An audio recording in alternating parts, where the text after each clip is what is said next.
એટલે આપણા સંતો કહેતા 3 વસ્તુ છે ને, 3 વસ્તુ આપણો સમય બહુ ખાઈ જાય છે.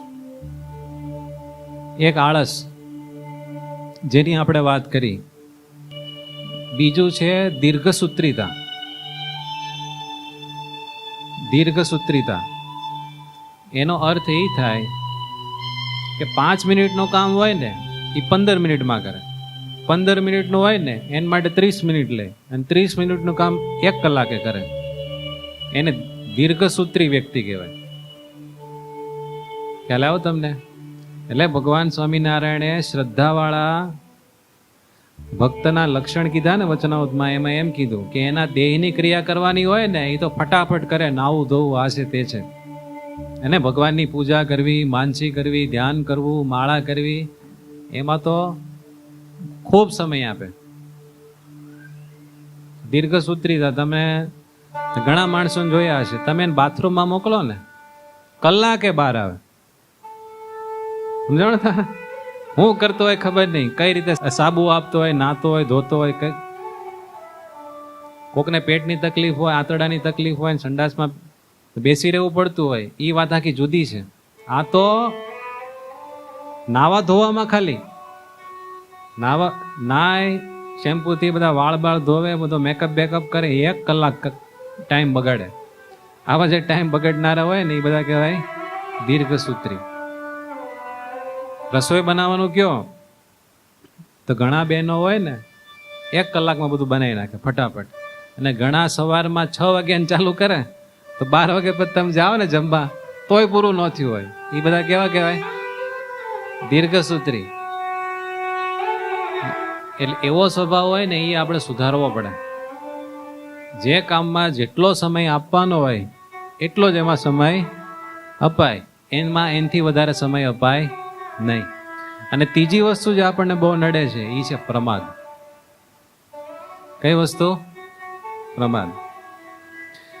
એક શેઠનો દીકરો છે ને પરદેશ કમાવા માટે ગયો, અને એ 12 વર્ષની ટ્રીપ હતી. 12 વર્ષે એ પાછો આવવાનો હતો. તો શેઠે એને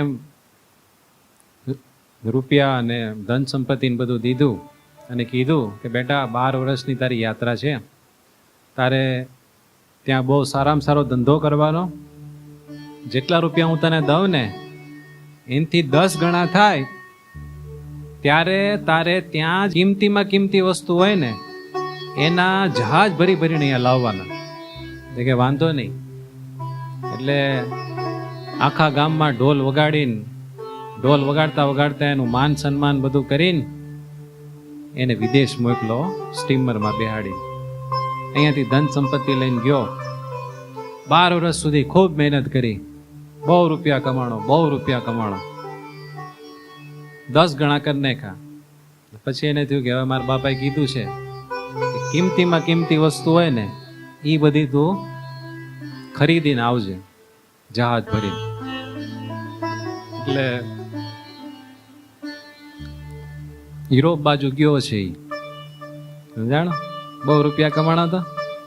પછી એને આંટો માર્યો તો બજારમાં બધું ગોતતા ડુંગળી ને બહુ મોંઘી હતી.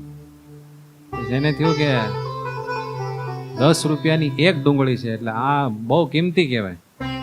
એટલે એને ડુંગળીના 12 જહાજ ભર્યા. કેટલા?